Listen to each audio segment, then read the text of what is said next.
उद्योग मन्त्री गौरी यादवलाई पक्राउ गर्न प्रधानमन्त्री बालेन्द्र शाहले आइजिपीलाई सिधै आदेश दिएपछि भयो ठूलो हंगामा। सोडिम वाग्लेको भूमिकालाई लिएर बालेन शाह असन्तुष्ट। अर्थमन्त्री सोडिम वाग्लेलाई हटाउने बालेन शाहको रवि लामिछानेलाई प्रस्ताव। विभिन्न मन्त्रीको कार्य सम्पादनमा रवि लामिछानेको प्रश्न। काठमाडौँमा बेवारिसी गाडीको आतंक शंकाको सुई कता, यसबारेमा महत्वपूर्ण जानकारी। संचार गृहका गेटमा पार्किङ गरिएका सबै गाडी प्रहरीले छाड्यो। मीडियाको गेटमा गाडी पार्किङ बारेमा बोल्यो राष्ट्रिय स्वतन्त्र पार्टी। संलग्नमाथि कारबाही गर्न सरकारलाई धनाकर्षण। सम्पत्ति छानबिन आयोगले भन्यो न्यायाधीश र सैनिक अधिकारीहरू बाहेकको छानबिन रोकिँदैन। आफ्नै कारण सरकार घेराबन्दीमा पर्दा रासपा भित्र छटपटी, नेताहरूमा चुलिँदै असन्तुष्टि।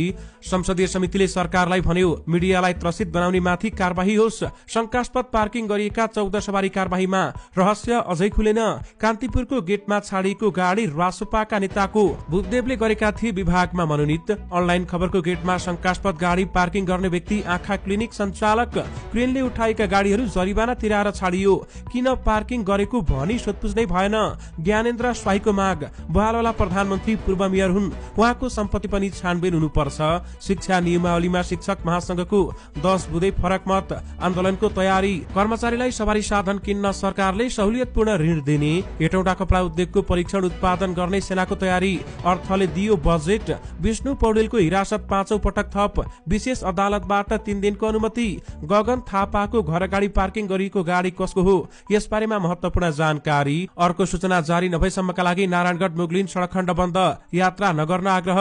सर्वोच्च अदालतलाई मानवाधिकार आयोगको जवाफ। स्रोतले दिएको सूचनाका आधारमा नाम समावेश गर्यौं।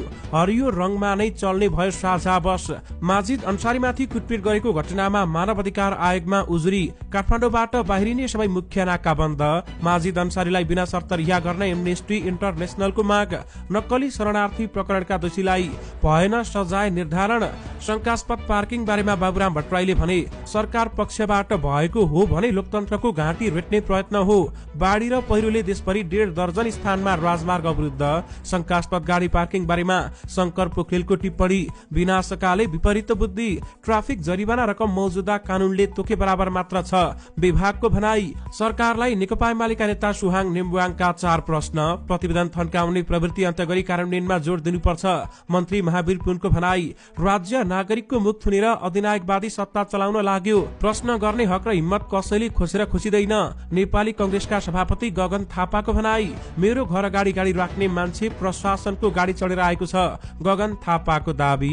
आत्मदाह गरेका गणेश नेपालीको आर्यघाटमा अन्त्येष्टि।